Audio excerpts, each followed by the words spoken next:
Bismillahirrahmanirrahim. Assalamualaikum warahmatullahi wabarakatuh. Waalaikumsalam warahmatullahi wabarakatuh. Innal hamdalillah nahmaduhu wa nasta'inuhu wa nastaghfiruh wa na'udzu billahi min shururi anfusina wa min sayyiati a'malina. May yahdihillahu fala mudilla lahu wa may yudlilhu fala hadiya lahu. Asyhadu an la ilaha illallah wahdahu la syarika lahu وأشهد أن محمدا عبده ورسوله. قال الله تعالى في كتابه الكريم: أعوذ بالله من الشيطان الرجيم. بسم الله الرحمن الرحيم. يا أيها الذين آمنوا اتقوا الله حق تقاته ولا تموتن إلا وأنتم مسلمون. Para jemaah yang dimuliakan Allah Subhanahu wa taala, kembali kita bersyukur kepada Allah Subhanahu wa taala atas segala karunia yang kita terima selama ini sampai detik ini, kenikmatan iman, kenikmatan Islam, sehingga di hari ini, di pagi hari ini Allah Subhanahu wa taala memudahkan kita, membangunkan kita, menggerakkan kedua kaki kita untuk menuju tempat yang insya Allah berbarokah ini. Banyak orang yang Allah bangunkan di pagi hari ini, tetapi bukan untuk menuju Raudhah min Riyadil Jannah, bukan untuk menuju taman-taman surga. Boleh jadi mereka juga dibangunkan oleh Allah Subhanahu wa taala, namun mereka gunakan untuk menuju tempat-tempat yang ubah misalnya, bahkan juga kadang-kadang menuju ke tempat-tempat yang bisa mendatangkan kemurkaan, kemarahan Allah Subhanahu wa taala. Maka suatu kenikmatan yang besar kita dimudahkan bisa menghadiri tempat ini. Mudah-mudahan sekurangnya kita nanti itu sebagaimana Rasul katakan, kita dikatakan qumu wa antum maghfurun, bangunlah, bubarlah kalian semuanya dan kalian telah diampuni dosa-dosa kalian semuanya. Amin ya rabbal alamin. Amin. Mas kalian, kemarin telah kita bahas putar bab sujud sahwi dan mudah-mudahan masih ingat. Kalau nggak ingat dibaca lagi sendiri di rumah. Dan sekarang kita akan teruskan hadis berikutnya.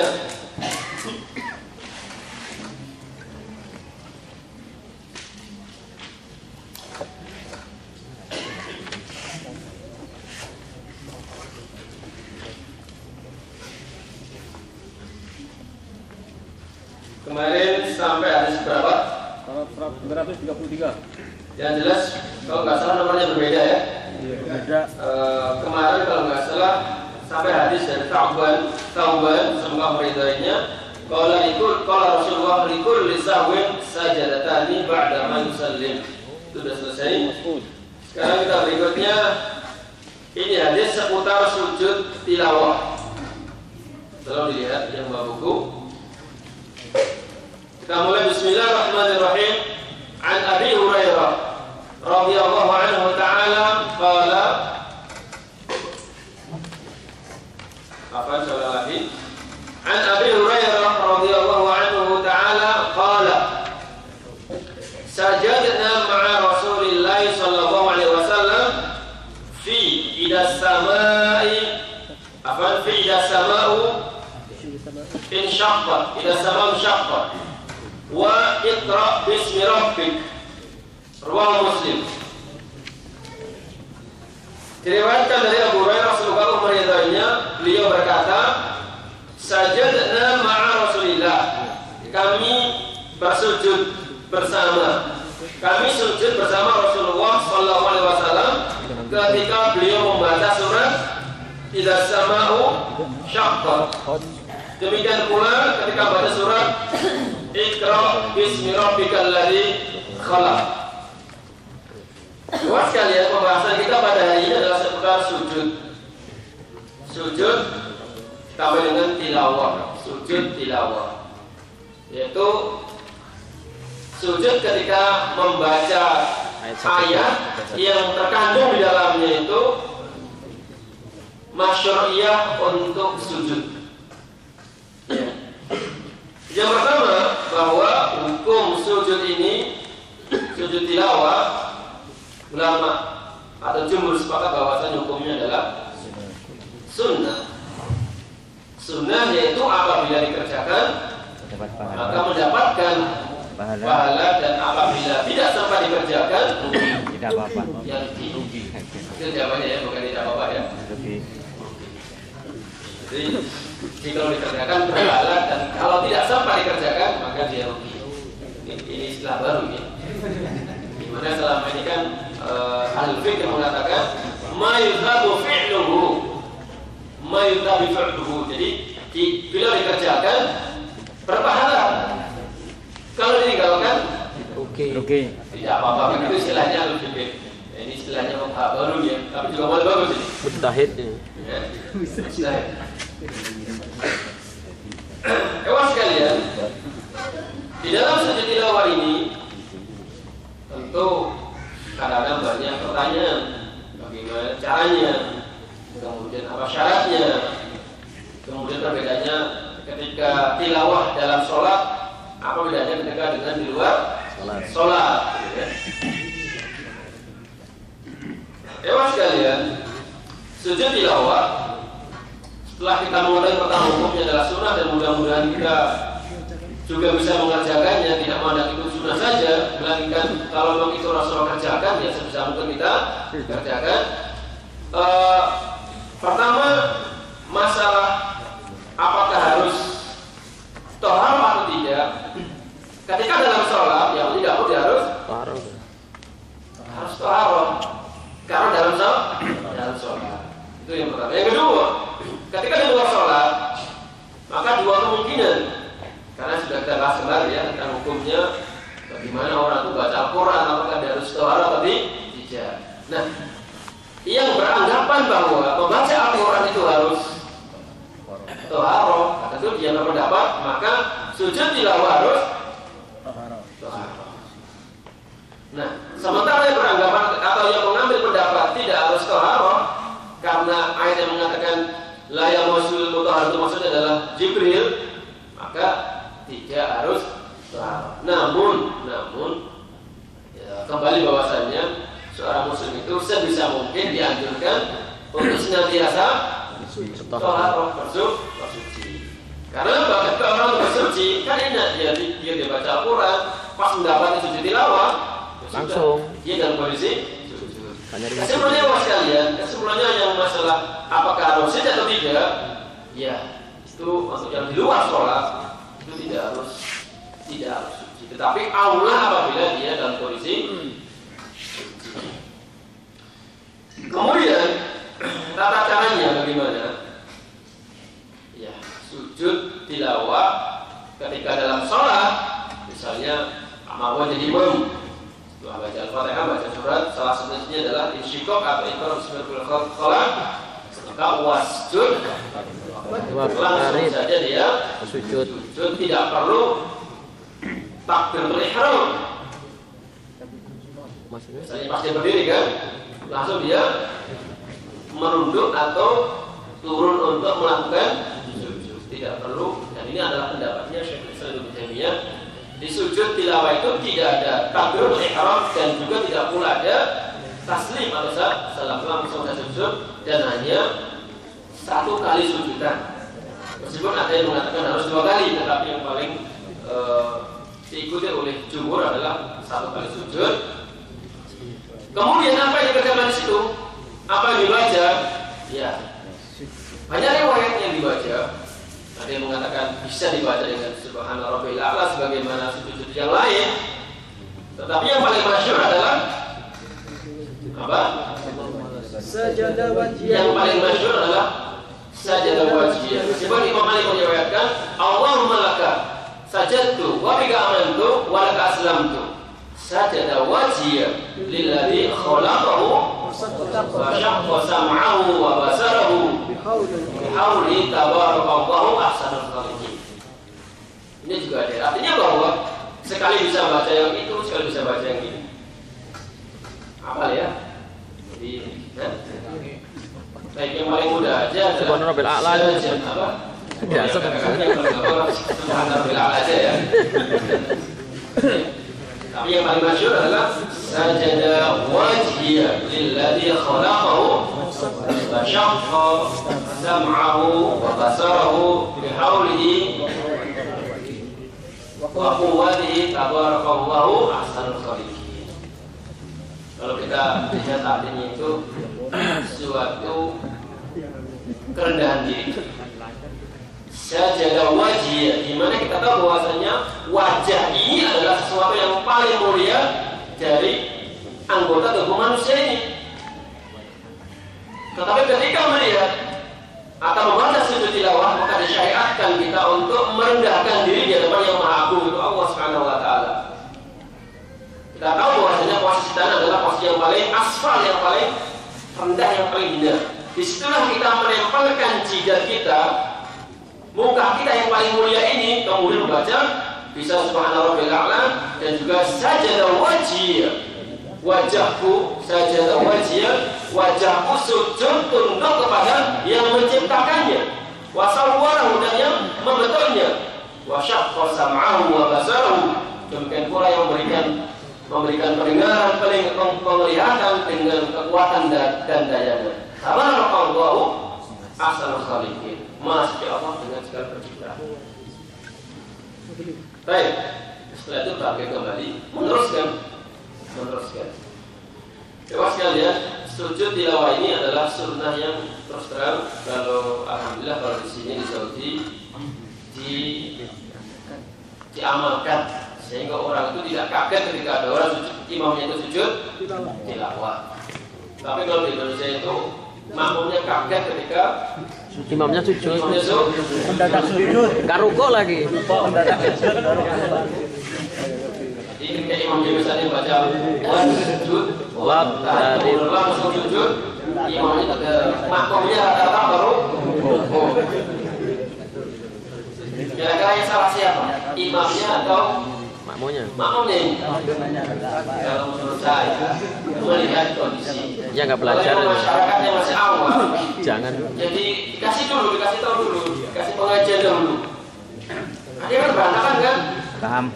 Ya kalau misalnya cuma musola kecil kelihatan, kadang-kadang itu di belakang musola ada tembok, ada dinding, ada perempuan juga kan, jamaah perempuan. Nggak dengar. Berantakan kan ini. Imamnya sujud, belakangnya itu karena misalnya terhalang oleh sakra misalnya, nyambung. Imamnya ke atas lagi, sujud. Nah, di sini kok kadang-kadang kalau kita nggak tahu mana posisi ayat atau surat yang sujud tilawah itu, kita pun juga pelabatan kan. Tapi kalau pas sujud jelas ya, karena ada ayat yang perintah sujud, yang sujud itu, dan ada yang ikhbar. Kalau lagi dalam ayat sajadah itu ada yang nyata-nyata perintah wasjud, perintah seperti itu. Namun ada yang ikhbar.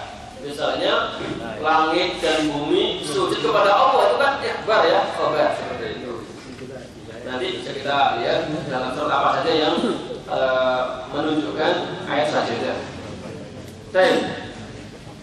Kemudian diriwayatkan dari Ibnu Abbas, wa Ibnu Abbas sebuah beritanya qala radhiyallahu anhu. Sekali lagi, wa Ibnu Abbas radhiyallahu anhu ta'ala qala salat laysat min azaim as-sujud wa qad ra'aytu Rasulullah yasjudu fiha. Coba Marwan dilihat dalam surat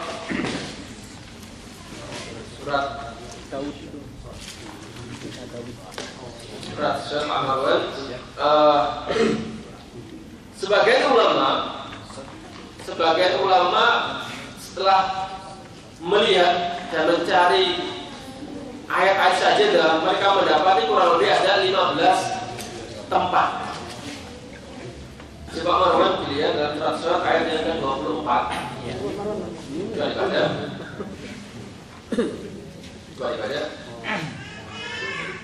أعوذ بالله من الشيطان الرجيم قال لقد ظلمك بسؤال نعجتك إلى نعاجه وإن كثيرا من الخلطاء ليبغي بعضهم على بعض إلا الذين آمنوا وعملوا الصالحات وقليل ما هم وظن داود أنما فتناه فاستغفر ربه وخر راكعا وأناب. Kita lihat dalam ayat itu kan khabar. Khabar tidak sebagaimana dalam alam wasjud. Maka di sini dikatakan laisat min azaim sujud. Jadi memang ayat itu adanya langsung amrnya sujud dan adanya khabar. Waqad ra'aitu Rasulullah, meskipun demikian, meskipun tidak langsung perintah kita untuk sujud, tetapi saya melihat ketika Ibnu Abbas, saya melihat Rasulullah itu yasjudu fiha. Ketika membaca ayat itu beliau sujud. Maka meskipun khabar, kalau kita ada kesempatan, meskipun tidak tolak, tidak amr dalam ayat itu, tetap juga kita untuk sujud. Kemudian hadis berikutnya wa anhu sama yaitu tetap dari Ibnu Abbas sajada bin najmi. Pak Marwan teman-teman dicek surat An-Najm. An-Najm ini terdapat dalam ayat yang ke-63. Surat An-Najm ayat yang ke-63 Pak Marwan, ayat yang ke-63. Halaman berapa itu? Akhir. Halaman berapa? 526. Sambil ada Quran bisa dibaca nilainya. Ya udah Teh. Saya dibaca keluar. Wa antum samiduna fasjudu lillahi wa'budu. Di situ kita lihat wasjudu lillahi wa'budu. Sebabnya adalah amr, perintah. Kalau yang tadi dalam surat Shad, sebabnya adalah khabar, ikhbar. Tapi sekarang sebabnya apa? Perintah. Namun demikian ya mas sekalian, wa anhu anna Nabi sallallahu alaihi wasallam sajada bin najmi. Tapi kalau kita lihat dalam riwayat berikutnya yang diriwayatkan dari Zaid bin Thabit, qala qara'tu 'ala nabi. Dia mengatakan saya membaca Al-Qur'an atau belajar Al-Quran bersama Rasulullah, falam yasjud fiha. Namun beliau tidak sujud. Jadi ini mas sekalian, kalau kita foto-fotoan, misalnya si fulan baca hadis yang diriwayatkan dari Ibnu Abbas dan si fulan baca hadis yang diriwayatkan dari Zaid bin Thabit, yang itu secara teks hadis berbeda. Di sini Rasulullah sujud, sama-sama surat An-Najm. Di sini Rasulullah sujud dan di sini tidak, maka dia mengatakan ini wajib sujud, tidak wajib. Maka perlunya tawafuk atau takhrij, tawafuk, menggabungkan di antara dua riwayat yang sekilas secara teks itu mereka seakan-akan secara teks itu adalah bertentangan. Kalau begitu bagaimana ini untuk memandangnya? Bagaimana kita mengkompromikannya? Tadi itu bagaimana? Pertama hukumnya sunnah, yang kedua ya apa namanya, ternyata Rasulullah pun juga tidak selamanya sujud. Karena kalau Rasulullah itu selamanya sujud ketika baca ayat sajadah, maka boleh jadi nanti orang akan memahami kalau begitu ini adalah wajib. Sebagaimana sholat jamaah tarawih, gitu ya. Itu cara memandangnya. Maka ya kita kalau menyampaikan sesuatu itu jangan kemudian kita menjazmkan kita, tapi yang kita pahami seperti ini. Jangan sampai kita malu di belakangnya, karena ternyata sudah banyak hadis, banyak pendapat, banyak riwayat yang lain, kecuali satu yang sudah muttafaq ya. Oke. Jadi wa an Zaid bin Thabit sebuah riwayatnya qala qara'tu 'ala Nabi sallallahu alaihi wasallam surat An-Najm falam yasjud fiha, dan beliau tidak melakukan sujud. Hadis diriwayatkan oleh Bukhari dan Muslim. Hadis berikutnya dari Khalid bin Ma'dan qala fudilat suratul Hajj bi sajadataini. Dia mengatakan bahwa surat sajadah itu Surat Hajj. surat Hajj itu memiliki keutamaan. Dalam hal ini apa? Terdapat Dua sujud sahwi. dua ayat Sujud tilawah. sajadah, Sujud tilawah. yaitu pada ayat yang ke-6, ayat yang ke-18 dan ayat yang ke-77. Al-Hajj. Apa? Al-Hajj. Surat Al-Hajj.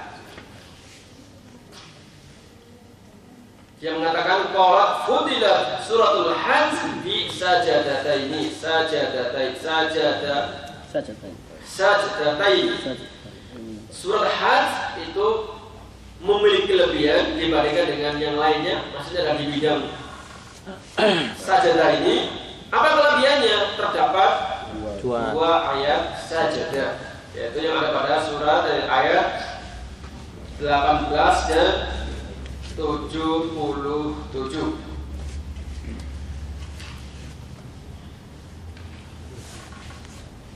Diriwayatkan oleh Imam Ahmad, Tirmidzi mausulan min hadis Uqbah bin Amir wa zadahu wa man lam yasjudhuma fala yaqra'ha. Siapa yang tidak mau sujud ketika membaca ayat tersebut, fala yaqra'ha, maka tidak usah dibaca. Dalam riwayat lain fala yaqra'huma, jangan dibaca keduanya. Ya, meskipun ini dikatakan Lemah. dhaif, karena kenapa tidak dibaca?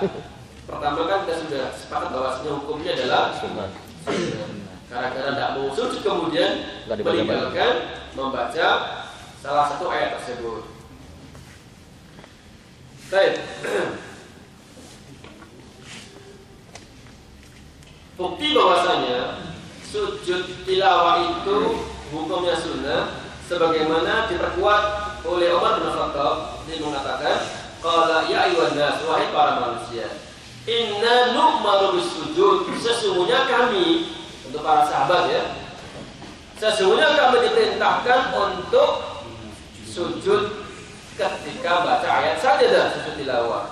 Faman sajadah, maka siapa yang baca atau siapa yang mengerjakan sujud tilawah, faqad asaba, maka orang tersebut telah yang mendapatkan pahala.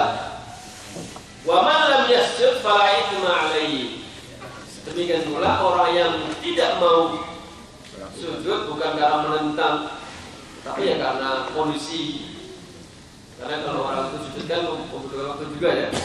Misalnya kalau sholat selesai dalam 5 menit, karena ditambah dengan sujud tilawah tadi itu tambah setengah menit, padahal bel sudah keran tadi itu.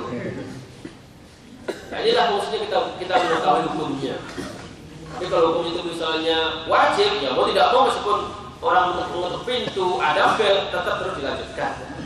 Jadi jelas bahwasanya hukumnya sujud tilawah adalah sunnah sebagaimana yang dikatakan oleh Umar bin Khattab. Dan ditambahkan inna Allah Ta'ala lam yufridu sujuda illa an nasya.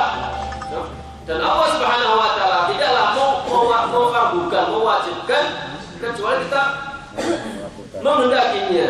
Kalau mau ya silakan, kalau enggak juga tidaklah bisa. Tapi kata Pak Marwan, apa tadi?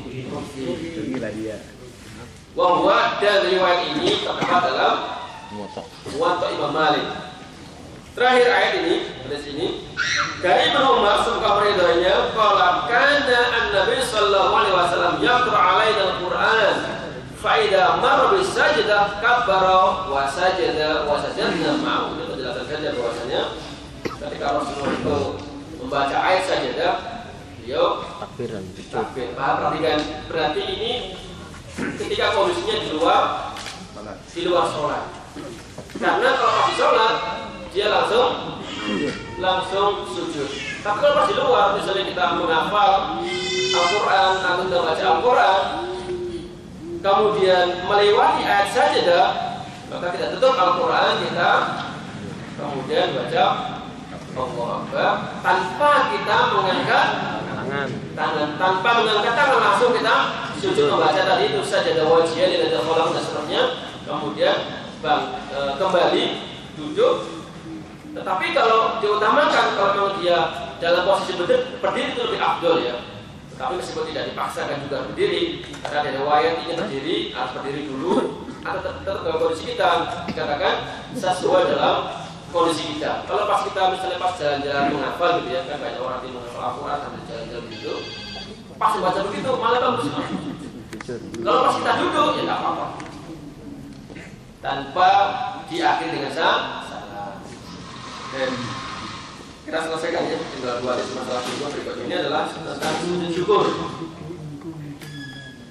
Ada 3 hadis membahas masalah sujud syukur. Jadi dalam sujud ada 3 macam. Pertama sujud Sahwi, tilawah, dan ada sujud syukur. Sahwi sudah selesai, tilawah sudah selesai, dan sekarang terakhir sujud syukur. Diriwayatkan dari Abu Bakrah, semoga meridainya, anna Nabi sallallahu alaihi wasallam kana idza ja'ahu amrun yasurruhu kharra sajidan lillah. Wa huwa al-khamsah al-Nasai. Jadi Nabi Muhammad sallallahu alaihi wasallam apabila mendapati sesuatu yang menyenangkan, umum ya. Yasurruhu amrun, ini nakirah tidak jelas, nakirah sesuatu yang umum, apa saja, mendapati apa saja yang menyenangkan. Misalnya apa sekalian? Mendapati kelahiran, kedatangan bayi, rezekinya lancar, apa lagi? Dapat bonus. Apa lagi? Cintanya terima. Cintanya diterima. Kalau ditolak, Cintanya tidak ditolak. Pada dia, apapun bentuk yang menyenangkan kita, Cintanya ditolak. maka disyariatkan. Juga sama juga hukumnya tidak Balik wajib. nangis gitu. Tapi bentuk yang sujudnya ini. Kalau syukurnya wajib, tetapi bentuk sujudnya kan syukur macam-macam kan ya. Jadi syukur itu macam-macam jenisnya. Ada yang cara sujudnya dengan cara sujud, ada dengan cara apa? Membaca alhamdulillah. Ada dengan cara apa? Mensedekahkan, misalnya dapat gajinya terus naik tiap bulan. Misalnya terus naik Jadi mutir lagi. sampai bingung ya. Akhirnya bentuk syukurnya apa? Mensedekahkan kepada fakir miskin. Nah, dari sini sekalian salah satu bentuk syukur adalah dengan cara sujud syukur. Rasulullah ketika mendapatkan berita seperti itu, anna Nabi sallallahu alaihi wasallam kana idza ja'ahu amrun yasru kharra sajidan. Ini umum. Jadi Rasulullah ketika mendapatkan berita, informasi, rezeki, apa saja yang menyenangkan, beliau langsung syukur. Suatu ketika, berikutnya dari Abdurrahman bin Auf sebuah perintahnya qala sajadan nabiyyu sallallahu alaihi wasallam fa qala sujud. Suatu ketika Rasulullah pernah sujud lama sekali. Ini bukan. Dan ingat bahwasanya sujud syukur itu di luar sholat. Tidak ada sujud syukur itu dalam sholat itu tidak ada. Bayangan. Kalau ada orang sholat kemudian teringat rezeki yang tadi itu, misalnya dompetnya hilang misalnya, Ketemu. sholat terus ingat di sana, nggak boleh syukurnya nanti aja diselesaikan sholatnya. Beliau di luar sholat tiba-tiba sujudnya lama sekali. Maka ketika selesai sujud tadi itu, Abdurrahman bin Auf nanya, ya Rasulullah, ada apa tadi itu? Dia mengatakan, inna Jibrila atani fabasyarani fasajadtu lillahi syukra.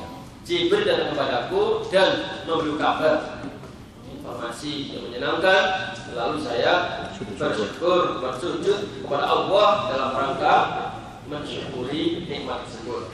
Terakhir, ketika Rasulullah SAW itu mengutus Ali bin Abi Thalib ke Yaman, kemudian di sana dakwahnya beliau banyak diterima dan Islam pun mulai berkembang di Yaman. Maka informasi itu tentu Ali mengirim surat ke Rasulullah mengabarkan hasilnya. Ketika Rasulullah mendapatkan informasi itu langsung beliau ketika falamma qara'a Rasulullah sallallahu alaihi wasallam al-kitaba kharra sajidan syukran lillahi ala dzalik. Setelah membaca informasi bagaimana kondisi dakwah di Yaman, insyaallah langsung beliau Sebetulnya ini pun juga bisa kita praktekkan. Mungkin sekarang sudah gak laku surat ya. Sekarang sudah gak laku. SMS dari istrinya di Indonesia. Alhamdulillah. Alhamdulillah lulus TPA. Gak usah mulu-mulu Al-Quran lah gitu ya. Ada nggak yang punya anak Al-Quran? Ada nggak teman-teman yang anaknya sudah Al-Quran? Kami minimal lah lulus Surat Anas. Atau misalnya sudah lulus misalnya juz amma, juz tabarok, al-mujadalah misalnya. Pak Mas, alhamdulillah anak kita sekarang sudah selesai Qurannya. Kira-kira apa kita kerjakan? Mari kita mencontoh Rasulullah. Sebagaimana beliau setelah membaca surat dari Ali bin Abi Thalib, beliau kharra sajidan lillah, ala dzalik, sujud dalam rangka untuk syukur kepada Allah Subhanahu wa taala. Kemudian seterusnya akhiri di dalam sujud syukur pun juga sama ya sekalian. Tata caranya seperti sujud tilawah sekali saja dan tidak harus toharoh, tidak ada takbir ihram, juga tidak ada taslim. Itu dalam sujud. Masalah toharoh itu juga ulama sependapat, tetapi yang paling rajih adalah tidak harus toharoh. Karena apa? Itu bukan ibadah sholat, tapi ibadah berumah sudah langsung biasa. Demikian kajian singkat tentang sujud tilawah dan sujud sahwi. Apa sujud tilawah dan sujud syukur. Mudah-mudahan setelah kita belajar ini, Mas sekalian, bisa kita praktekkan dalam kehidupan sehari-hari. Karena tujuan utama dari kita belajar seperti ini bukan untuk kaya-kayaan, bukan untuk supaya kita punya banyak ilmu, kemudian pandai berdebat tidak, tetapi tujuan yang paling utama adalah bagaimana bisa mengamalkan juga memperbaiki iman kita, akhlak kita yang tadinya masih kurang-kurang, masih kurang bagus, kita perbaiki. Yang sudah bagus dengan kajian semacam ini bisa kita tingkatkan. Amin ya rabbal alamin. Bismillahirrahmanirrahim. Pertanyaan pertama, apakah dibolehkan waktu sujud syukur tidak menghadap kiblat? Baik, pertanyaan bagus. Sujud syukur memang sih tidak harus menghadap kiblat, tidak harus. Tapi aulanya sebisa mungkin kita menghadap kiblat. Jadi kalau misalnya ada orang sujud syukur terus misalnya pas menghadap ke selatan misalnya begitu ya, ada berita bagus dari kampungnya langsung dia sujud, ya apa-apa. Tetapi lebih utama ya Allah yang menghadap kiblat. Apakah yang sujud tilawah itu hanya yang membaca Al-Quran saja? Ini sudah ditanyakan beberapa kajian yang lalu. Sujud tilawah itu bagi haknya yang membaca, demikian pula yang mendengar. Membaca ta'awud pada surat Al-Fatihah waktu sholat itu disunahkan pada tiap rakaat atau hanya pada rakaat pertama saja? Baik, disunahkan membaca a'udzubillah minasyaitonirrajim itu hanya pada rakaat pertama saja. Bagaimana kalau kita membacanya di dalam mobil sambil menunggu di parkiran? Baca apa ini? Al-Quran. Oh gitu. Baik. Tidak apa-apa. Sujud. Kalau kita bisa di situ sujud ya nggak apa-apa. Setir. Sujud. Tapi misalnya bisa nggak setir? Tidak bisa.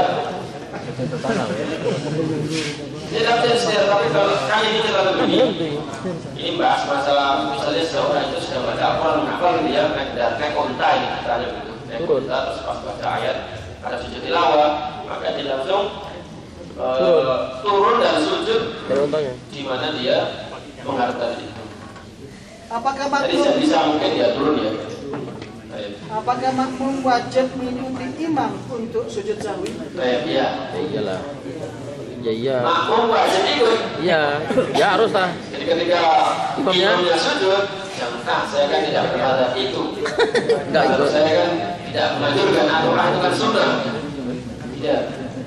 Meskipun hukumnya sunnah sujud itu pas waktu sholat, ya harus ikut. dia wajib ikut imam. Berbeda ketika di luar sholat, sebelahnya baca Al-Quran sujud, kita nggak ada apa-apa. Ya, kita tidak apa-apa.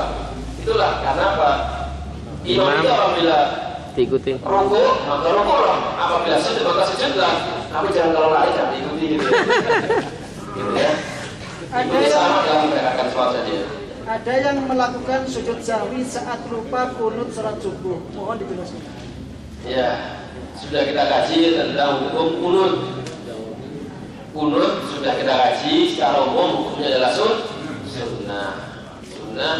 Dan sahwi itu adalah dikerjakan ketika meninggalkan yang wajib, bukan yang sunnah.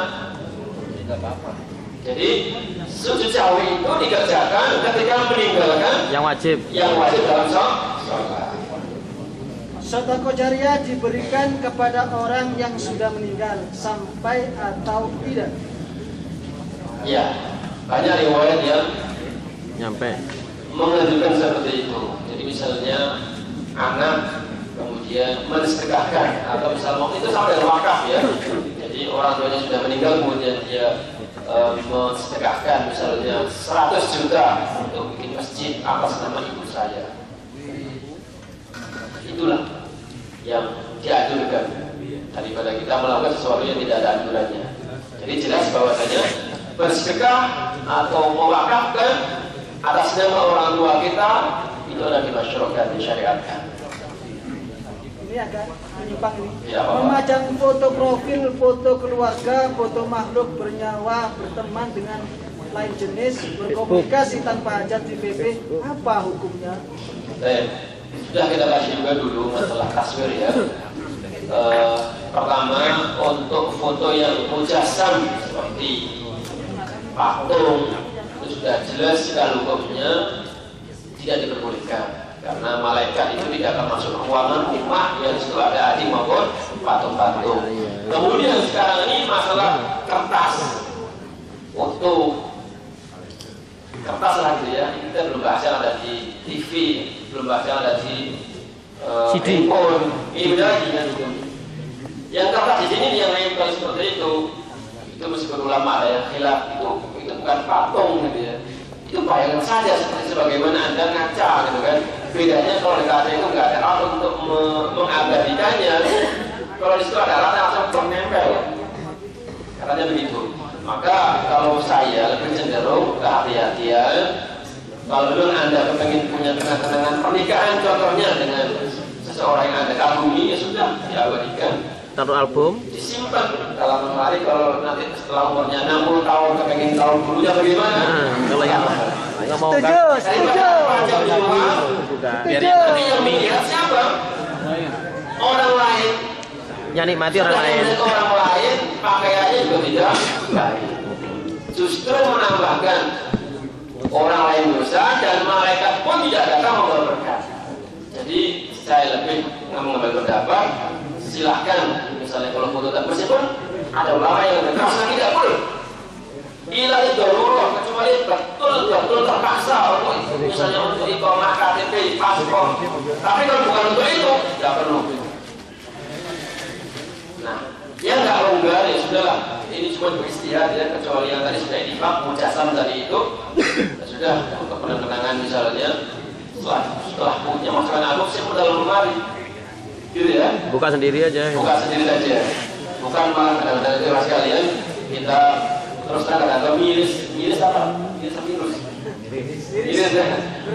Foto kita pajang, kita sebarkan di Facebook.